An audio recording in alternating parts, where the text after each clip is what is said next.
नमस्कार दोस्तों, बहुत बहुत स्वागत है आप सभी का हमारे YouTube channel medium plus education में।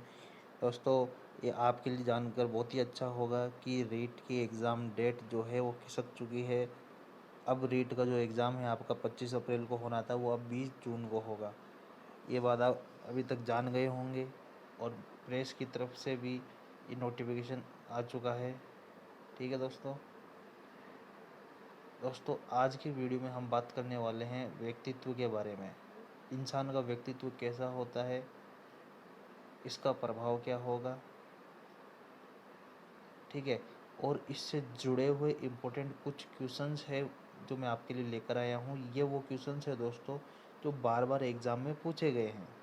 बहुत से एग्ज़ाम हुए हैं, HP टेट के, हरियाणा टेट है, हिमाचल प्रदेश का टेट है। इन एग्ज़ाम्स में ये क्वेश्चंस बार बार रिपीट भी हुए हैं और पूछे भी गए हैं। और राजस्थान में जो एग्ज़ाम होते हैं उनमें भी ये क्वेश्चंस आए हुए हैं। तो ये इम्पोर्टेंट क्वेश्चंस है, इनको आपको एक बार देखना है एग्ज़ाम में जाने से पहले, ठीक है। और अपनी तैयारी को आपको जांचना भी है। इसका एक बहुत बड़ा फ़ायदा ये होगा कि आपकी तैयारी क्वेश्चंस को लेकर परफेक्ट भी हो जाएगी और आप अच्छे से प्रिपेयर भी हो जाओगे और कॉन्फिडेंस लेवल भी आपका बढ़ेगा। ठीक है दोस्तों, वीडियो शुरू करने से पहले दोस्तों आपको बता दूं कि आप अगर हमारे चैनल में बिल्कुल नए हैं तो हमारे चैनल को सब्सक्राइब कर लीजिए। साथ ही वीडियो को ज़्यादा से ज़्यादा लाइक भी कर दीजिए और शेयर भी कर दीजिए।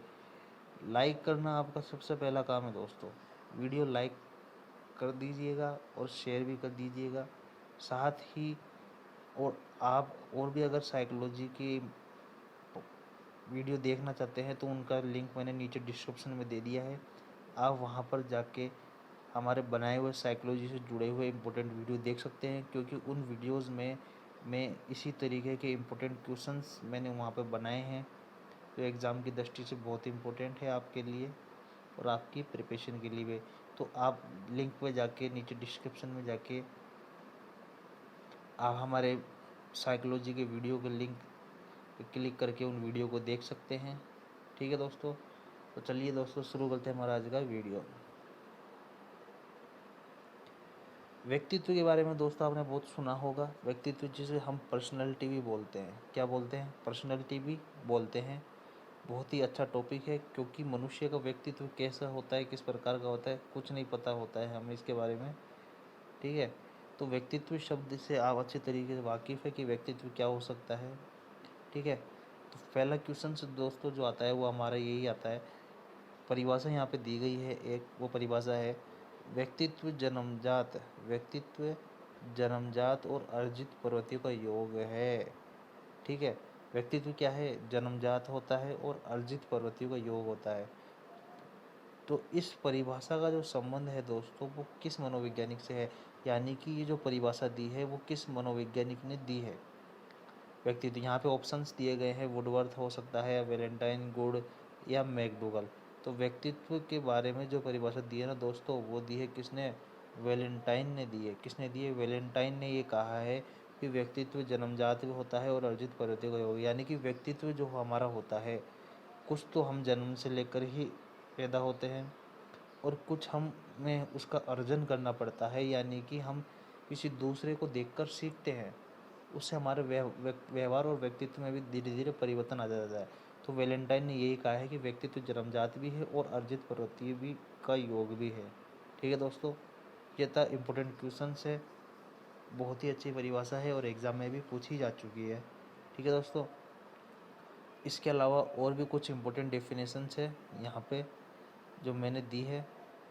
ये भी बहुत ही इम्पोर्टेंट क्वेश्चंस भी है और डेफिनेशन भी है दोस्तों।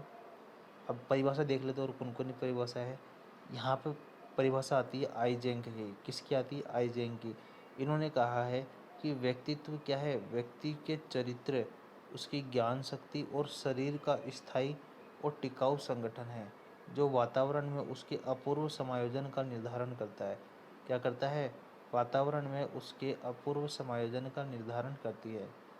व्यक्तित्व व्यक्ति के चरित्र, ज्ञान शक्ति व शरीर का स्थायी टिकाऊ संगठन है, जो वातावरण में उसके अपूर्व समायोजन का निर्धारण करती है। ये परिभाषा दी है दोस्तों आइजेंक ने। ठीक है, नेक्स्ट परिभाषा आती है वुडवर्थ। वुडवर्ड ने कहा है कि व्यक्ति के व्यवहार का समूचा गुण ही उसका व्यक्तित्व है। क्या कहा है वुडवर्ड ने? व्यक्ति के व्यवहार का, यानी जो व्यक्ति होता है उसके व्यवहार में जितने भी गुण पाए जाते हैं वही क्या होते हैं? उसके व्यक्तित्व को दर्शाते हैं, उसके व्यक्तित्व के बारे में बताते हैं कि उसका व्यक्तित्व, उस इंसान का व्यक्तित्व क्या हो सकता है और कैसा हो सकता है। ठीक है, तो यहीं पे वुडवर्ड ने कहा है कि व्यक्ति के व्यवहार का जितना भी गुण होता है वही क्या होता है? उसका व्यक्तित्व होता है। ठीक है, नेक्स्ट परिभाषा आती है दोस्तों वारेन की है। नेक्स्ट परिभाषा, व्यक्तित्व एक व्यक्ति के संपूर्ण व्यवहार प्रतिमान। व्यक्तित्व क्या है?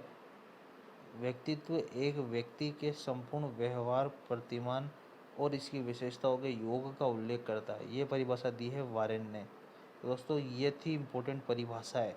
4 इम्पोर्टेंट परिभाषाएं मैंने आपको यहाँ बता दी है जो व्यक्तित्व से जुड़ी हुई है और एग्ज़ाम की दृष्टि से भी इम्पोर्टेंट है, क्योंकि इनमें से कुछ परिभाषाएं एग्ज़ाम में बार बार रिपीट होती आई है और अभी भी रिपीट हो सकती है। ठीक है, ये वीडियो आपको कैसा लग रहा है दोस्तों, इसके बारे में कमेंट करके ज़रूर बताइएगा। कमेंट करना मत भूलिएगा। ठीक है दोस्तों, चलते हैं नेक्स्ट क्वेश्चन पे। नेक्स्ट क्वेश्चन आता है दोस्तों सेकंड नंबर का। इसमें पूछा है कि एक अंतर्मुखी व्यक्तित्व होता है। अंतर्मुखी उसको बोलते हैं जो अंदर से रहता है, यानी अपने व्यक्तित्व का प्रदर्शन नहीं कर पाता है, वो होता है अंतर्मुखी व्यक्तित्व। अब इसमें पूछा है एक अंतर्मुखी व्यक्तित्व होता है।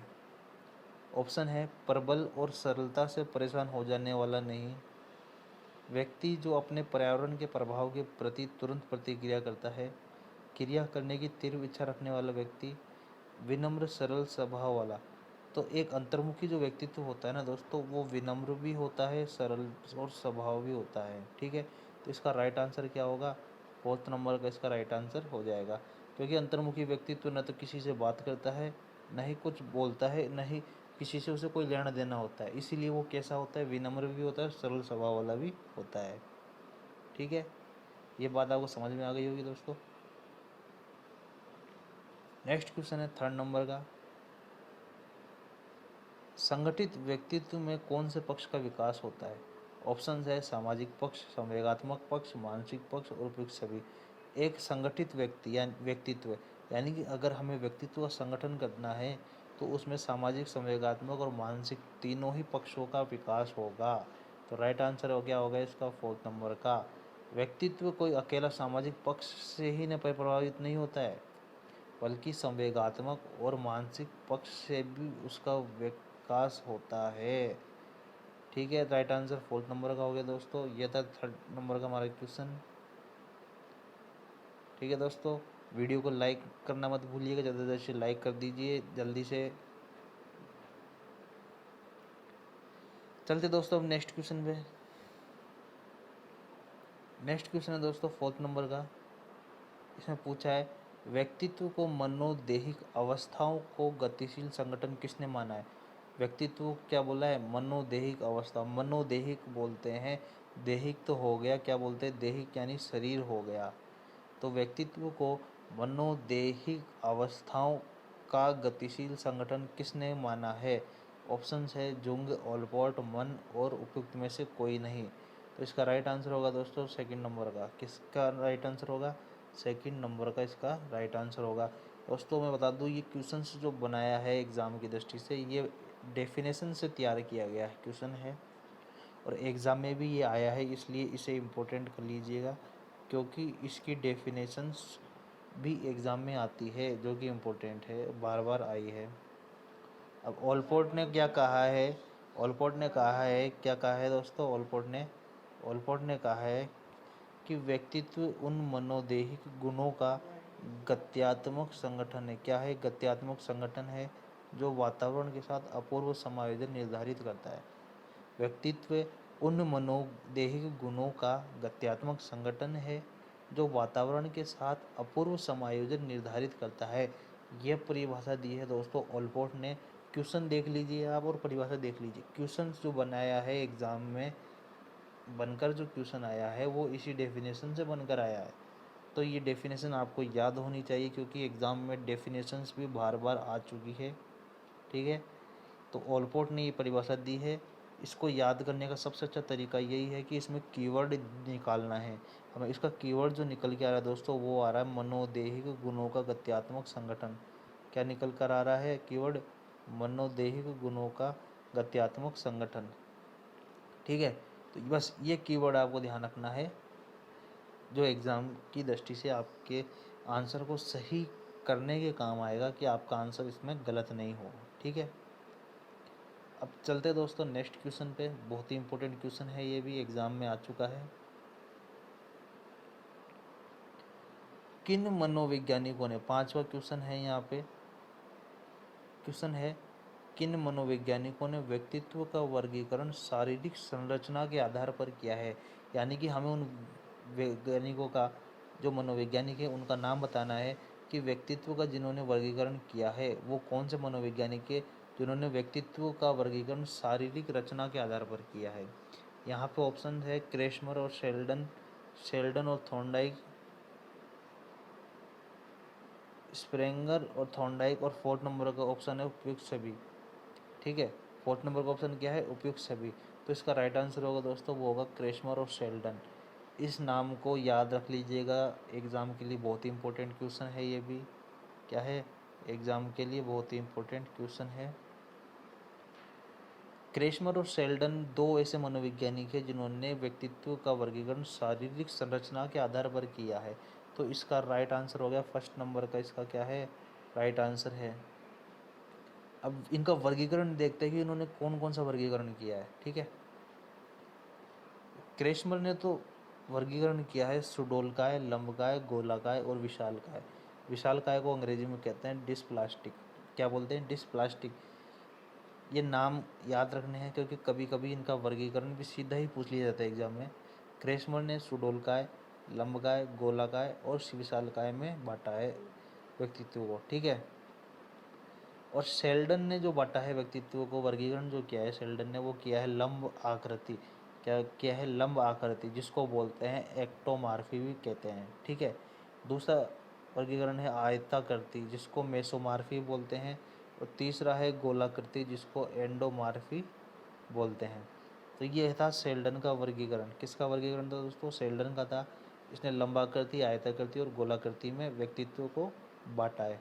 ठीक है दोस्तों, यहाँ तक की बात आपको समझ में आ गई होगी, क्योंकि क्वेश्चंस बहुत अच्छे हैं और मज़ेदार भी हैं। ठीक है, चलिए दोस्तों चलते हैं हमारे नेक्स्ट क्वेश्चन पे। 6 नंबर का हमारा नेक्स्ट क्वेश्चन है, व्यक्तित्व का अंतर्मुखता और बहिर्मुखता के रूप में वर्गीकरण किसने किया। यानी कि व्यक्तित्व को अंतर्मुखी और बहिर्मुखी, ये दो वर्गीकरण है, दो प्रकारों में किसने बांटा है, हमें बताना है कि व्यक्तित्व को अंतर्मुखी और बहिर्मुखी के रूप में किसने बांटा है। ऑप्शन है यहाँ पे शेल्डन, स्प्रेंगर, क्रेशमर और युंग। तो युंग ने बांटा है कि व्यक्तित्व को, युंग ने दो प्रकार बताए हैं। युंग ने व्यक्तित्व कितने प्रकार बताए? दो प्रकार बताए हैं। कितने प्रकार बताए? दो बताए हैं। एक है अंतर्मुखी और एक बहिर्मुखी। तो आपको याद रखना है कि युंग, या फिर इसकी जगह आपको कभी कभी नाम युंग की जगह जुंग भी लिख कर आ सकता है। क्या लिख कर आ सकता है? जुंग भी लिख सकते हैं। युंग की जगह जुंग भी लिख कर आ सकता है। ठीक है, तो व्यक्तित्व को युंग ने दो भागों में बांटा है, कि अंतर्मुखी और बहिर्मुखी। तो इसका राइट आंसर होगा फोर्थ नंबर का। कौन सा होगा? फोर्थ नंबर का इसका राइट आंसर होगा। ठीक है, नेक्स्ट क्वेश्चन है 7 नंबर का।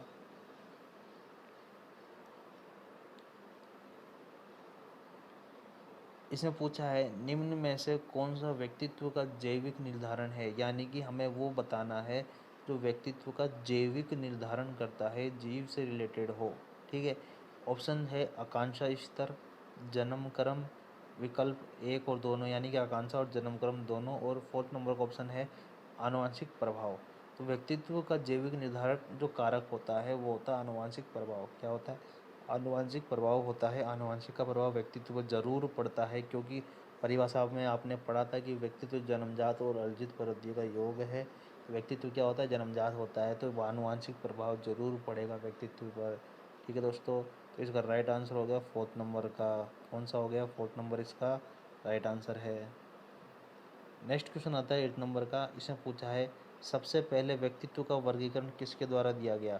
ऑप्शन है चरक, हिप्पोक्रेटस, थॉर्नडाइक और शेल्डन।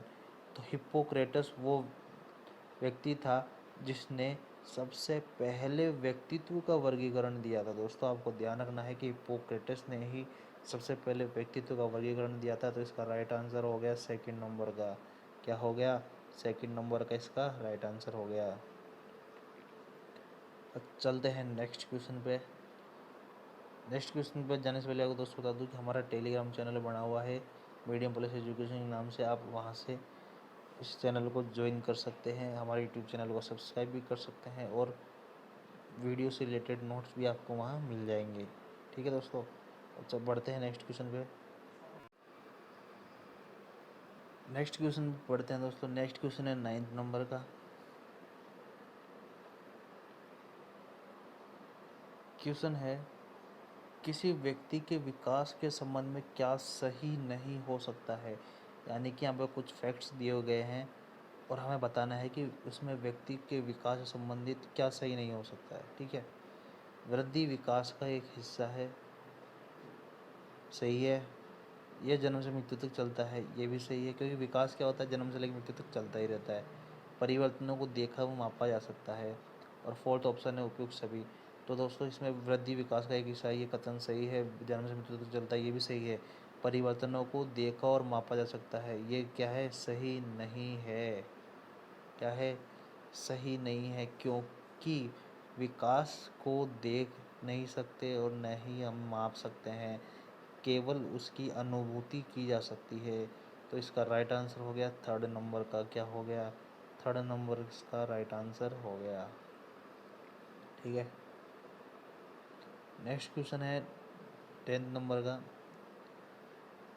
इसमें पूछा है निम्नलिखित में से कौन सा कथन विकास के संबंध में सही नहीं है। पहला ऑप्शन है विकास का उद्देश्य वंशानुगत क्षमता का विकास करना है। विकास के विभिन्न क्षेत्रों में संभावित खतरे नहीं होते हैं।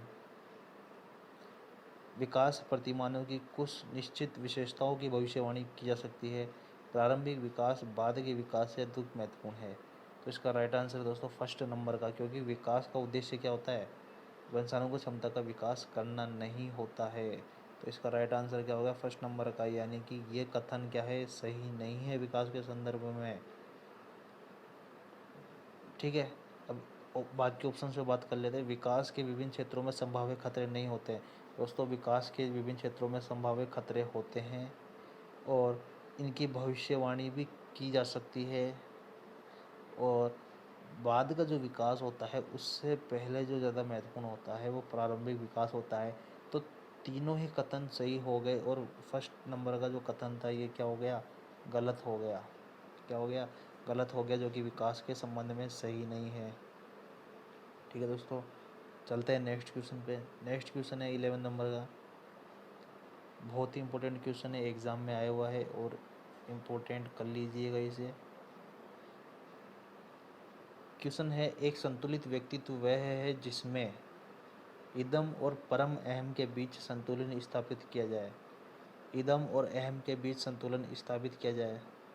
अहम और परम अहम के बीच संतुलन स्थापित किया जाए, मजबूत अहम को बनाया जाए। तो राइट आंसर इसका सेकंड नंबर का है। इदम और अहम इसके बीच में यदि संतुलन स्थापित कर लिया जाएगा तो वो व्यक्तित्व कैसा हो जाएगा? संतुलित व्यक्तित्व हो जाएगा। ठीक है दोस्तों। राइट आंसर इसका क्या है? सेकंड नंबर का इसका राइट आंसर है।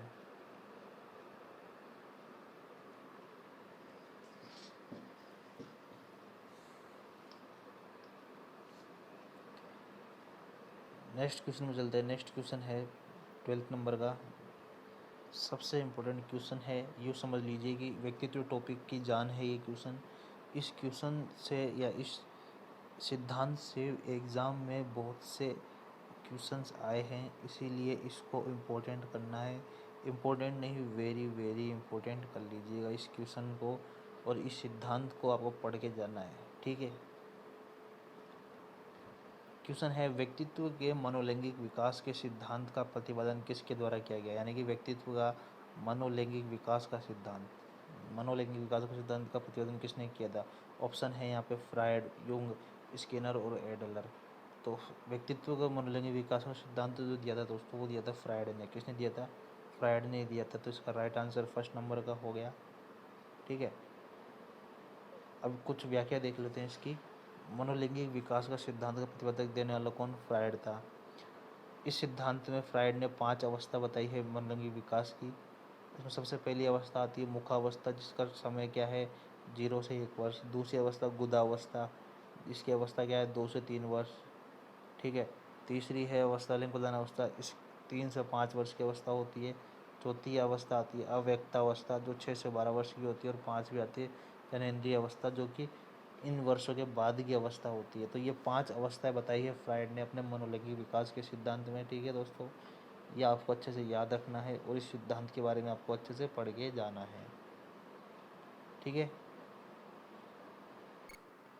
चलिए दोस्तों चलते हैं नेक्स्ट क्वेश्चन में। नेक्स्ट क्वेश्चन आता है हमारा 30 नंबर का क्वेश्चन है।